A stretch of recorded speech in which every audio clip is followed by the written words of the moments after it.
This is the story of an engine that was right by about 20 years, and of the $8 that killed it.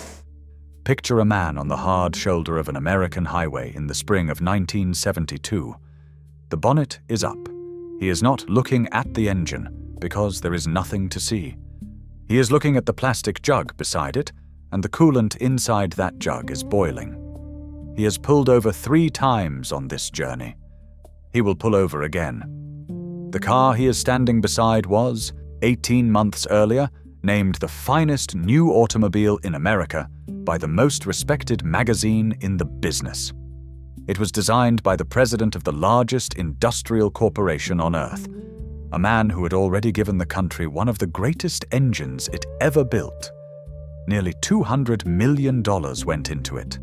It was assembled in the most automated car plant in the world, in a building where robots did most of the welding, and a finished car came off the line every 36 seconds. And the reason he is standing on that hard shoulder, the reason the metal under that bonnet is quietly destroying itself, comes down to a decision taken in a drafting room several years earlier to save $8. Not 800, not 8,000, $8 on each engine. The Chevrolet Vega is remembered now as a joke, and that is the least interesting thing about it.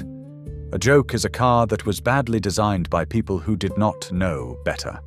The Vega was not that. The Vega was a genuinely advanced idea, engineered by serious people, built in a serious factory, and then stripped of every margin that idea needed in order to survive. What killed it was not stupidity, it was confidence.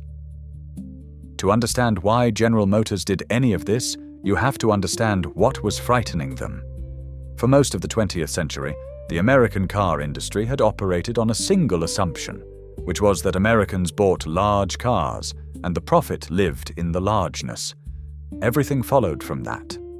The factories, the supplier networks, the dealer floors, the advertising, the careers of every executive who had ever been promoted. Small cars were not a market.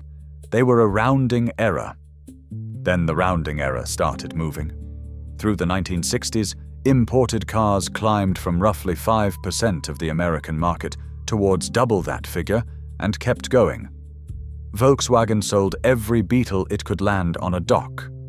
Toyota and Datsun came ashore on the West Coast and worked their way inland, one dealership at a time. And for the first time since the Model T, ordinary American buyers looked at a small, cheap, foreign car and concluded that it was not a compromise. It was simply enough. Detroit had almost nothing to put against it, because nobody at the top of Detroit genuinely believed the problem was real. One man did. His name was Edward Cole, and by 1968 he was the president of General Motors. Cole was not a finance man who had climbed. He was an engineer, and by any measure a great one. In the early 1950s, as chief engineer at Chevrolet, he had led the team that produced the small block V8, an engine so fundamentally sound that variations of it were still being manufactured half a century later. He had been right when the room was against him. He had earned over 3 decades the right to trust his own judgment above anybody else's. So when Cole decided that General Motors would build a small car capable of beating the imports outright, he did not hand the project to Chevrolet and wait for a proposal.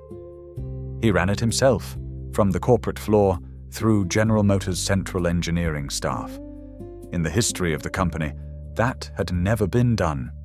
Every car had always belonged to a division, drawn by that division's engineers, defended by that division's pride. This one would belong to the corporation. That single organizational decision put the first crack in everything that followed, because the people who would eventually have to build this car and sell it and answer for it were the Chevrolet division, and the Chevrolet division had not asked for it. In 1968, the chairman of General Motors, James Roach, made the promise public. The corporation would put an all-new American small car into showrooms within 2 years. 2 years, from clean paper to a finished vehicle on a dealer forecourt. A normal program in that industry ran 4 years and often 5. Cole wanted a world beater in 24 months, and now the chairman had announced it, which meant the date was no longer an engineering target. It was a commitment made in public by the most powerful company in American manufacturing. The man who inherited the job of selling it was John DeLorean, who became general manager of Chevrolet in 1969. DeLorean was the most charismatic executive in the building and the engineer behind the Pontiac GTO, and by his own later account, he thought the whole arrangement was poisoned from the start. He wrote that the program had created open hostility between the corporate staff who designed the car and the division expected to put its name on it. Engineers, he said, take pride in their own designs, and this was not theirs, and they did not want to work on it. He also admitted that he had been required to promote the car in public considerably further than his private opinion of it justified. At the center of that car sat Cole's idea, the thing he was certain would change the industry. The idea was the engine, and on paper it was beautiful. Cole wanted an aluminium cylinder block. That much was not radical. Aluminium is light. A light engine makes a light car, and a light car uses less fuel. Several manufacturers had built aluminium engines before. What was radical was what Cole took out. Every aluminium engine of that era used cast iron sleeves, hard liners pressed into each cylinder so that the pistons had a tough surface to run against. Because aluminium on its own is far too soft to survive a piston ring traveling up and down it several thousand times a minute for 100,000 miles. Cole's engine had no liners at all. The pistons would run directly against the bare bore of the block. The trick was in the metal itself. General Motors and Reynolds worked out an alloy, designated A390, that was roughly 17% silicon. Silicon is hard, close to the hardness of quartz. If you cast that alloy correctly, fine particles of silicon distribute themselves right through it, and if you then etch the surface of the cylinder chemically, you strip away a microscopic layer of the softer aluminium and leave those silicon particles standing proud. The piston ring never touches aluminium. It rides on a landscape of exposed silicon islands with oil pooling in the valleys between them. The blocks were die-cast at Massena in northern New York State, in the same plant that had previously made the engines for the Corvair. Molten aluminium arrived from the reduction works across the road in insulated tankers. The castings were then aged for 8 hours at high temperature, so they would hold their dimensions. And here is the part of this story that makes it a tragedy rather than a farce. The idea was not wrong. Linerless aluminium cylinders with silicon wear surfaces are not an abandoned dead end. Mercedes-Benz uses them. Porsche uses them. BMW, Audi, Volvo and Jaguar have all built engines on the principle. There is a reasonable chance that the car sitting outside your house right now runs on the very technology the Vega was destroyed for attempting. Ed Cole was not wrong about the metal. He was wrong about what that metal needed around it in order to live. Because a linerless aluminium block only works if everything else is right. The block is aluminium. The cylinder head bolted on top of it was cast iron, chosen because iron was cheaper and gave longer camshaft bearing life. Those two metals expand at meaningfully different rates when they get hot. Within the normal operating range, that mismatch is manageable. Push past it, let the temperature run away even once, and the block distorts. The head gasket lets go, coolant finds its way where coolant must never go, and the silicon surface itself begins to break down. Once that surface is gone, there is no liner underneath waiting to save you. There is only soft aluminium and a piston ring, and the engine begins to consume itself. So the entire design rested on the cooling system never failing, and the cooling system is where the schedule met the budget, and the budget won. The Vega received a radiator of barely a square foot of core, with 2 rows of tubes and no coolant recovery tank. There was, in practical terms, no reserve. A thermostat that stuck, a hose that wept, a hot afternoon towing a caravan up a grade, and the temperature went somewhere the block could not follow. By several accounts, Cole had originally argued the engine would not require a radiator at all, that the heater core alone could shed enough heat. The prototypes disproved him. A radiator was fitted. They fitted the smallest one they could justify. Meanwhile, the accounting worked its way through the rest of the car.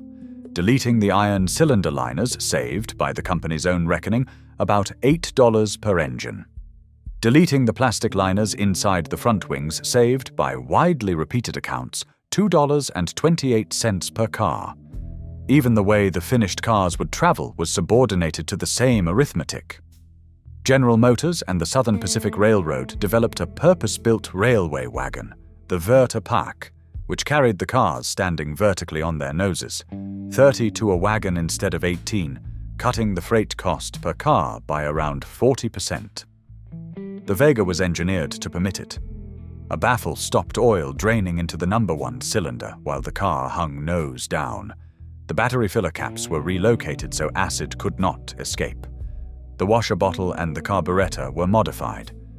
Read that list again, because it tells you exactly what kind of program this was. There was money and ingenuity available for anything that lowered the cost of a finished car. There was none available for the margin that kept the engine alive. The target had been 2,000 pounds in weight and $2,000 on the sticker. The car came in nearer 2,300 pounds, and the cheapest version listed at $2,091. Close enough. It shipped. In September of 1970, the Chevrolet Vega went on sale, and for a while it looked as though Cole had done it. Motor Trend named it the Car of the Year for 1971. The reviews praised the handling, and they were right too. One of the most respected road testers in the country wrote that it was the best handling passenger car ever built in the United States. If you owned one of these, or your father did, I want to hear about it, and I will come back to that at the end. If you want more of this kind of industrial history, the subscribe button is the only thing that keeps this channel finding the people who lived it. The trouble did not begin with the engines, it began with a strike. From September to November of 1970, a national dispute shut General Motors down across the country, directly across the Vega's launch. The company had planned to sell around 400,000 cars in that first year. It sold 277,705. The car reached the market late, in shortage, with dealers taking orders they could not fill. And then, as the first cars accumulated real mileage, the engine started coming back. The pattern was consistent enough that owners recognized it in each other. At around 30,000 miles, sometimes sooner, the car began using oil, not seeping it, consuming it. Owners talked about pulling into a filling station and asking the attendant to check the fuel and fill the oil, and they were only half joking. 2 quarts to a tank was not unusual. One man took his to a Chevrolet dealership for a formal oil consumption test at the age of 17 and was told, straight-faced, that the car had passed. It was doing 80 miles to the quart. Some of that came from the cylinder head, where the valve guides were too short and wore quickly, drawing oil down into the combustion chamber. Some of it came from the bores, and behind all of it sat the cooling system, because every hot running episode did a little more damage to a surface that could not be repaired. At best you burned oil. At worst the head gasket failed outright, and then you were not maintaining an engine any longer. You were watching one die. What happened next is the part that never makes the highlight reels, and it is the part the people who were actually there remember most clearly. Walk into the service department of an American Chevrolet dealership in 1973, and the Vega is already the shape of the working day. The technicians know the job by heart. A car comes in at 8 in the morning with a dead engine, and if the parts are on the shelf and nothing goes wrong, that same car goes out under its own power before closing. Engine out, engine in, 1 working day. There are men who did that job who can still describe the rhythm of it. Out at the back of the building there is a row, and then a second row of Vegas waiting their turn. Every dealer had one, and there are service writers who quietly told customers, in a lowered voice, not to spend the money, and gestured at that row so the customer would understand. The company was paying for all of it. General Motors replaced engines under warranty on an enormous scale. It fitted larger radiators. It sent dealers coolant recovery tanks and low coolant warning lights to retrofit to cars already sold. It extended the engine warranty out to 50,000 miles. There are owners who bought dead Vegas for $300 from a dealer who could not shift them, towed them home, and then discovered the factory would fit a new long block for the price of the fluids and a little labor. One man's father asked the service manager on the telephone whether he was Father Christmas. The answer was that they were doing a very great deal of this work. Set that against $8 per engine, and you have the whole story in a single line of arithmetic. The saving was $8. The bill ran to many millions. And then, while the engines were being replaced, the bodies started to rot. The rust was in some ways worse than the engine trouble, because everybody could see it. Vega wings corroded through in a year or two. Owners in the north, where the roads were salted through the winter, watched the lower doors and the rear quarters bubble and then open. Men paid for aftermarket underseal before the car had even done 1,000 miles and found it made very little difference. There were 3-year-old cars sitting on dealer lots with the wings already blistering, and nobody would buy them at any price. The causes stacked up the same way everything else on this car stacked up. The steel was thin. The priming process trapped air, so the protection never properly reached the enclosed cavities. And the plastic liners inside the front wings, the ones deleted to save $2.28, were precisely the component that would have stopped road spray sitting inside those wings and rotting them from within. General Motors chased it for 4 years. Deflectors were added inside the wings for 1973. Full plastic liners went in from January of 1974, by which point thousands of sets of wings had already been replaced under warranty on cars built between 1971 and 1974. Galvanized steel and a zinc-rich coating system arrived properly for 1976, and underneath the corrosion, the people who took these cars apart found other things. Body repairers describe removing a front wing and having a small avalanche of alignment shims fall out of it, and then spending a miserable afternoon trying to get the panel back into a position it had clearly never naturally occupied. Alignment technicians describe having to winch the front suspension towers back into place with a come-along in order to set the geometry at all, and then watching those towers creep out again over the following weeks so that the whole exercise had to be repeated. In a serious collision, the firewall did not hold. There is a man who was hit at an intersection 5 months after taking delivery, and had the engine pushed into his lap, along with every hot fluid the engine bay contained. The Vega was not one bad component surrounded by a sound car. It was a car built down to a number in every direction at once, and the engine happened to be the part that failed most spectacularly. And while all of this was happening, the plant building them was coming apart. Lordstown, in northeastern Ohio, was supposed to be the future. General Motors spent $75 million rebuilding it for this car. Robots performed the overwhelming majority of the body welds. Subassembly, conveyors, and quality control were computer-directed. It was, when it opened, the most automated car plant in the world, and the workforce was the youngest in American industry, with an average age around 24. The line ran at 100 cars an hour. One completed car every 36 seconds. Most American assembly plants of the period ran nearer 60 an hour, which gave a man a full minute for his task. Lordstown gave him 36 seconds, and it gave him 36 seconds for 8 hours. In October of 1971, General Motors placed the plant under the control of its assembly division, a cost reduction operation with a reputation that preceded it. Workers were laid off. Discipline tightened. Among the positions removed were quality inspectors that DeLorean had put on the line specifically to catch the Vega's problems before the cars left the building.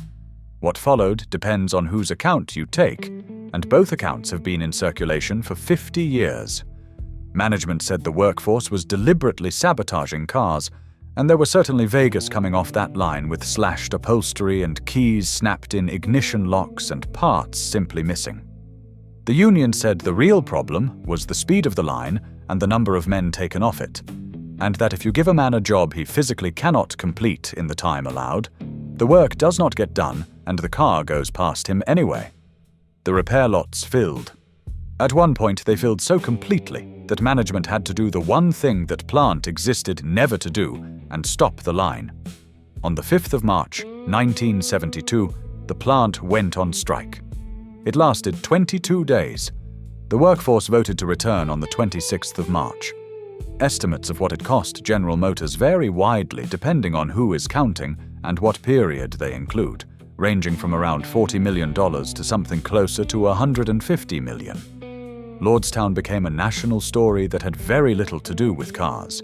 It became shorthand for a generation of young industrial workers who were better educated than their fathers, less willing to be managed the way their fathers had been managed, and entirely unconvinced that 30 years on a line was a life. The newspapers called it the blue-collar blues. There were congressional hearings about it, and in the middle of the argument, the cars kept leaving the building, and the ones built in that period ranged from indifferent to genuinely unsafe. Then came the recalls, and there were 3 of them, all in the single year of 1972. In April, around 129,000 cars fitted with the optional 2-barrel carburetor were called back, and the failure chain is worth following properly because it is stranger than the summary version. Those cars could backfire through the exhaust system frequently enough and hard enough to weaken and eventually rupture the silencer. Exhaust gas escaping from the ruptured silencer could then heat the fuel tank sufficiently to expand the fuel inside it and force spillage, and a subsequent backfire could ignite what had spilled. 3 ordinary faults, none of which is a fire on its own, arranged end to end into one. In May, around 350,000 more, because a bracket holding part of the throttle hardware could break and jam the throttle in a partly open position. And then on the 5th of July, the largest of the 3, around 526,000 cars, because the rear axle shafts had insufficient thrust button length, which could allow the shaft to move far enough inboard for its retaining lock to disengage, at which point the shaft and the wheel could travel outboard past the bodywork, and the car could drop onto its rear suspension at speed. Those figures overlap heavily and describe potential rather than confirmed faults. But stack them, and the picture is unambiguous. The automotive historian Joe Sherman later calculated that by the time of the 3rd campaign, 95% of the Vegas built before May of 1972 were carrying a critical safety defect. The car of the year had become a recall in progress. If you have stayed with me this far, you already understand something that most people repeating the Vega joke never get to, which is that not one part of this was inevitable.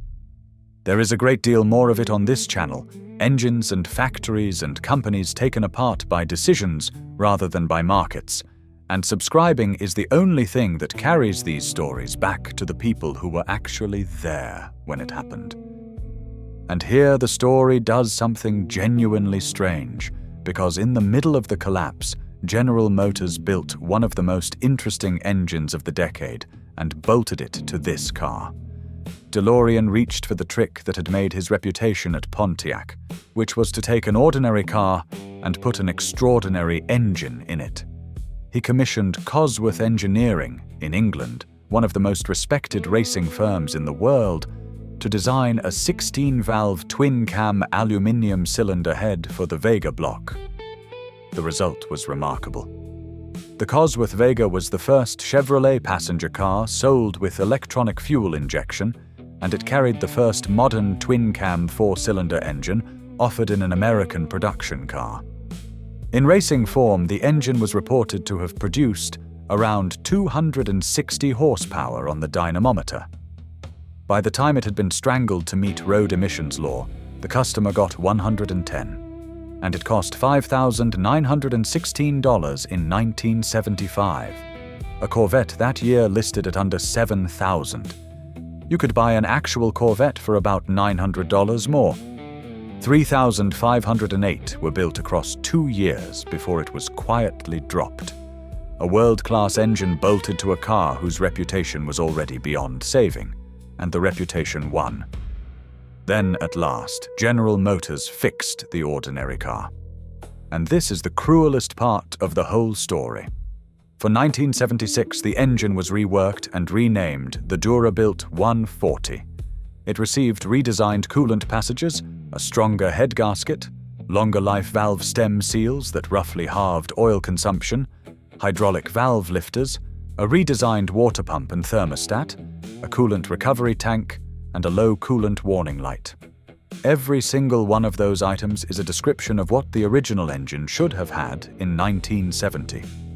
To prove it, the company ran 3 standard cars through the deserts of the American Southwest, 60,000 miles in 60 days, under United States Auto Club supervision, in ambient temperatures reaching 122 degrees. Between all 3 cars, across all of it, they added a total of 24 ounces of coolant. Oil consumption came out at 1 quart every 3,400 miles. General Motors then put a 5-year, 60,000-mile warranty on the engine, which in 1976 was close to unheard of. The body's got galvanized wings and proper corrosion protection in the same year.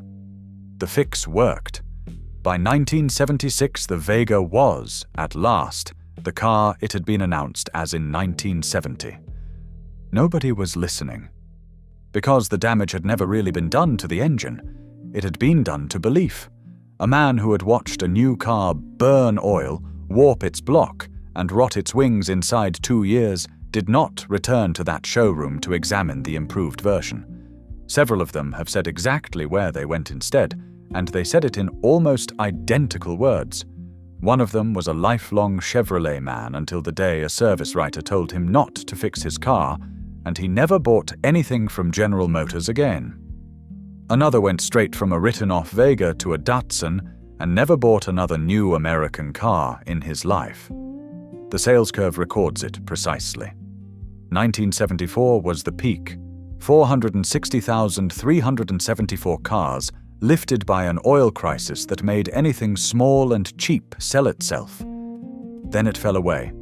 Around 200,000 the following year, around 160,000 after that. 78,402 in 1977, the final year. Just under 2 million cars in total across 7 model years, and then the name was gone. The used market moved faster than the showrooms did. A 3-year-old Vega was worth a fraction of what its owner had paid, because every dealer in the country knew what was underneath the bonnet. Joe Sherman later described the whole affair as General Motors Watergate, and argued that a line ran from the Vega's reputation directly to the company's bankruptcy in 2009. That is his argument rather than a settled fact, but it is not a foolish one. Ed Cole retired from General Motors in September of 1974, in the same month that he postponed the rotary engine program he had championed for years as the Vega's next step. He went on to chair Checker Motors. He kept flying, as he always had. On the 2nd of May, 1977, the year the last Vegas came off the line, Cole took off from Pontiac, north of Detroit, in his own twin-engined aircraft, having been warned about the weather.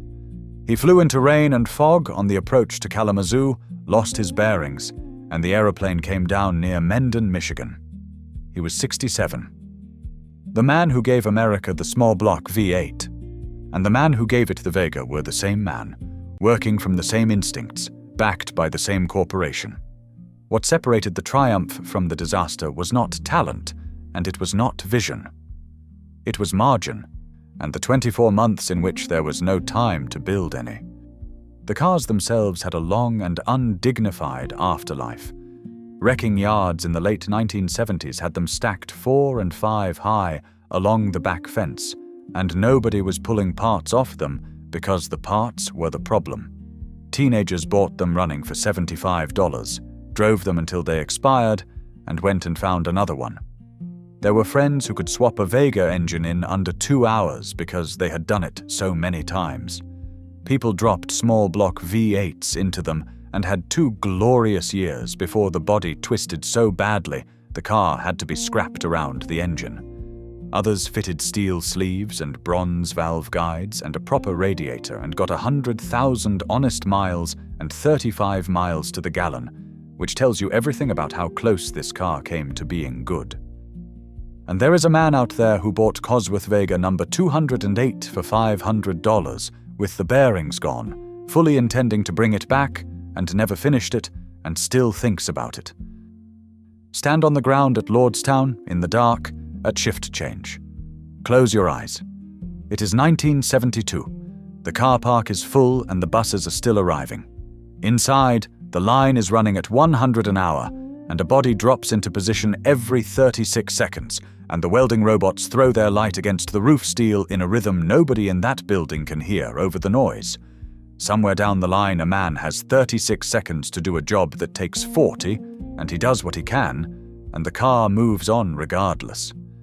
Out at the far end, in the overflow lot, several thousand finished cars are parked in rows waiting for repair, and beyond them, the wagons are loading, 30 at a time, nose down, for the run west. Open your eyes. The mistake was never the aluminium. That idea was correct, and the proof is parked outside your house. The mistake was not really the schedule either, because a rushed car is a rough car, not a ruinous one. The mistake was that a corporation designed something which only survived if it was never pushed past its limits, and then sold off the very things that kept it inside those limits, $8 and $2.28 at a time, in a series of decisions that each looked entirely reasonable on the page in front of the man signing it. And what they actually spent was not $8, it was the belief of 2 million families who saved up, bought the finest new car in America, and watched it rust and seize in the time it took to make a handful of payments. A small American car was supposed to be a promise that a working family could afford to trust. For a decade after this one, that promise belonged to somebody else entirely. And if you want more of these, the ones about the things Britain and America built and then took apart themselves, subscribe, because there are a great many still to tell. So tell me about yours. Which year, which color, and how long did it last before something went? And if there was a father in a cold garage swearing at one of these on a Sunday morning, I would like to hear about him too.